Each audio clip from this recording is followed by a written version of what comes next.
गरीब के तवंगर ने भोगवा પડે છે। હા માં, અંજળ પાણી પૂરા થાય એટલે જાવું પડશે માં। વિધિના લખેલા એને કોણ ટાળી શકે માં? વિધિના લખેલા લેખવાલો મંજૂર કરે છે। અંજળ હશે ત્યાં હવને જાવું તો પડે છે।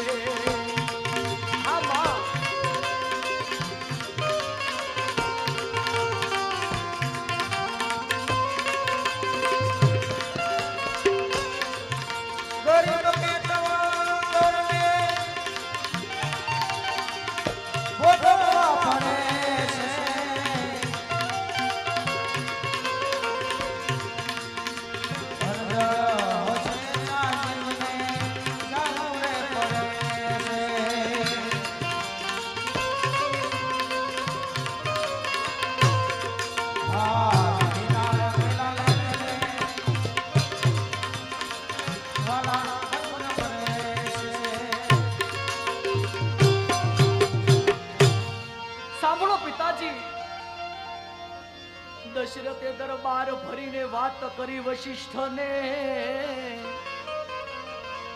દશરથે દરબાર ભરીને જો વાત કરી વશિષ્ઠને। યુવરાજ પદ અર્પણ કરો પ્રભાતે પ્રભુ શ્રી રામને। અરે નોતું અંજળ શ્રી રામનું અવધમાં। હા પિતાજી, દશરથ રાજાએ દરબાર ભરી અને વશિષ્ઠ મહારાજે વાત કરી કે સવારમાં રામચંદ્ર ભગવાનને ગાદી સોંપો। પણ માં, શું થયું હતું? અરે નોતું અંજળ રાજમાયેનું, નોતું અંજળ રાજમાયેનું, તો અહીંથી એને વનમાં જવું તો પડે છે। લખેલા લેખવાલો મંજૂર કરે છે। અંજળ હશે ત્યાં હવને જાવું તો પડે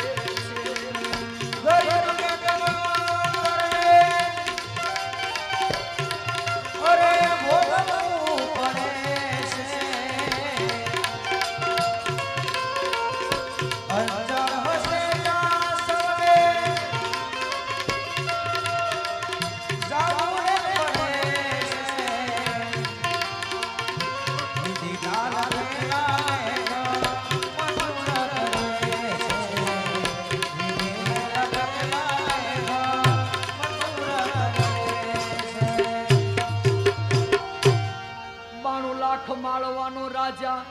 બાપુ તમે જોઈ લો ઈ ભરતરી ભૂપને। 92 લાખ માળવાનો રાજા। માતા પિતાજી તમે જોઈ લો ઈ ભરતરી ભૂપને। તજી દેજી નારી તજો વૈભવ જય ભેટો અવધૂતને। અરે ભરતરીના લલાટે લખ્યું નહોતું, ભરતરીના લલાટે લખ્યું નહોતું, તો અહીંથી અને ભેખ ધરવો પડે છે। વિધિના લખેલા લેખવાલો મંજૂર કરે છે। અંજળ હશે ત્યાં હવને જાવું તો પડે છે। હા બાપુ,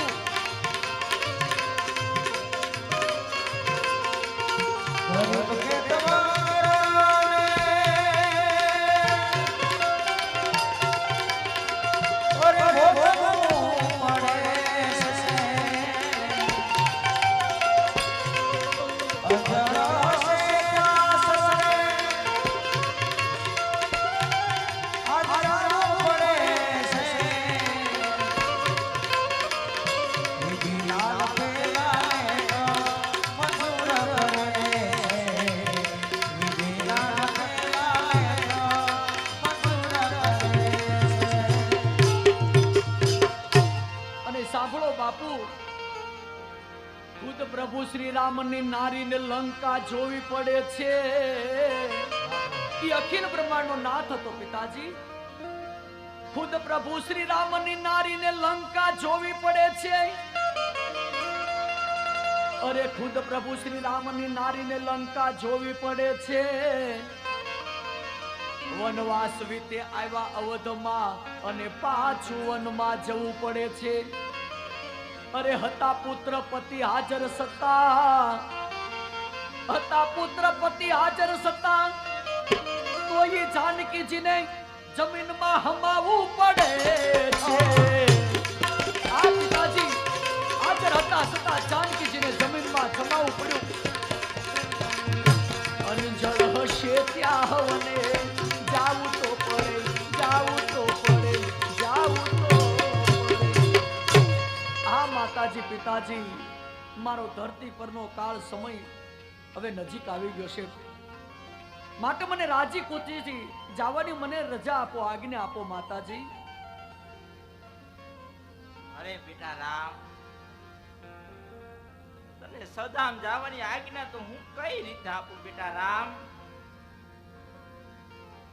બેટા તું આ પોખરણગઢની પ્રજાનો તો વિચાર કર બેટા. તો આ પોખરણગઢની પ્રજાને ખ્યાલ પડશે ને બેટા કે આ જેનો રામૈયો સૌધામ થઈ રહ્યો છે. બેટા આજ તું પ્રજાનો વિચાર કર બેટા. સૌધામ જવાની ઉંમર તો આજ અમારી છે બેટા. કહી દે બેટા રામ કે હું સૌધામ નહીં જાઉં બેટા. અરે માં, હું કહું તમે સાંભળો માં, કે સૂર્ય કદી અસ્ત નથી થતો. પૃથ્વીના પરિભ્રમણથી રાત અને દિવસ, દિવસ પછી રાત થાય છે માં. એનો પ્રકાશ બધાને મળે છે. અને માં, હું મારા ભક્તો, મારા પોખરણગઢની રૈયત, રણુજાની રૈયતની અંદર સદાયને માટે મારો પ્રકાશ હું પાથરતો રહીશ માં, પાથરતો રહીશ. આમ માતાજી પિતાજી તમે દુઃખ ન લગાડો, મને જવાની આજ્ઞા આપો. કાળ સક્રને કોણ રોકી શકે માં? અરે બેટા રામ, હા માં, તું તો એક અમારા લીલી વાડીનું ફૂલ છો બેટા. હા માં, એ ફૂલને તું મુંજાવા દેવો બેટા રામ. આ ફૂલને તું શું તોડવા માંગે છો બેટા? હે માં, બગીચાની અંદર તો લાખો ફૂલ હોય છે, એની સુગંધ બધે ફેલાય, છતાં ફૂલ છોડને તોડીને પ્રભુના ચરણે ધરવું પડે ને માં. એમ આ તારું ફૂલ પ્રભુના ચરણે ધરી દે માં, ચિંતા મટી જાય માં. અરે રામના બાપુ, તમે બેટા રામને સમજાવો. તમે કેમ ચૂપચાપ બેઠા છો? તમે રામને બે શબ્દ કહો. અરે સતી, જેમ તમારું દિલ દુભાય છે સતી, એમ પણ મારું દિલ દુભાય છે સતી. હા બેટા રામ, હા બાપુ, તારા થકી તો આ દુખિયાના દુઃખ દૂર થયા છે બેટા. હા બાપુજી, તારા થકી બેટા સાધુ જન, ફકીર ઓલિયા સૌના અંતર ઠર્યા છે બેટા. હા બાપુજી, તો અમારું ન સાંભળતો કાંઈ નહીં બેટા. પણ હા બેટા, આ તારા ભરોસે જીવનારી જનતાનું તો તું સાંભળ બેટા. અરે બાપુ, એ ભક્તો અને હું રામદેવ બાપુજી, હું મારો સદાયને માટો, મારો પ્રકાશ એ ભક્તોના હૃદયમાં પાથરતો રહીશ બાપુજી. અરે બેટા રામ, હા બાપુ, રામે તો 14 વર્ષનો વનવાસ કર્યો તો બેટા. હા બાપુ, ને તું તો સદાયને માટે અમારથી દૂર જવાની વાત કરે છો બેટા. અરે બાપુ, રામ 14 વર્ષ વનવાસ ગયા, માતા કૈકેયીને આપેલું વચન હતું બાપુજી. અને હું તો સદાય તમારા હૃદયની અંદર હિંડોળે ઝૂલતો રહીશ બાપુજી. અરે નહીં બેટા નહીં, એવો કયો બાપ અપાગ્યો હોય બેટા? એક દીકરાને એના હાથે સ્વધામ જવાની રજા આપે બેટા. એ કદાપી નહીં બને બેટા, કદાપી નહીં બને. અરે બાપુ, વાત વિચારી વાતનો અંત નથી આવતો પિતાજી. મારે જાવું એ તો જરૂર છે પ્રભુ, જાવું એ તો જરૂર છે બાપુજી. અને આપ યાદ કરો કે જ્યારે તમે દ્વારકા આવ્યા હતા ને પિતાજી, ત્યારે તમે પણ મને વચન આપેલું હતું, યાદ તો છે ને બાપુજી? હા બેટા, એ વચન તો મને યાદ છે બેટા. પણ હા બેટા, હું તને સ્વધામ જવાની આજ્ઞા નહીં આપું બેટા. જો બાપુજી, માણસ પોતાના જીવન માટે હજારો વર્ષનું આયુષ્ય જીવે ને તોય બાપુજી ઓછું પડે, બાપુજી ઓછું પડે. માટે આપેલા વચન તમે યાદ કરો પિતાજી. અરે સ્વામિનાથ, એવું તો તમે કયું દ્વારકાની મારી પાસે વચન આપ્યું સ્વામિનાથ? અરે હા સતી, જ્યારે હું દ્વારકાની અંદર ગયો ને ત્યારે ભગવાન શ્રી કૃષ્ણ પાસે મેં મારા હૈયાની વાત કરી સતી.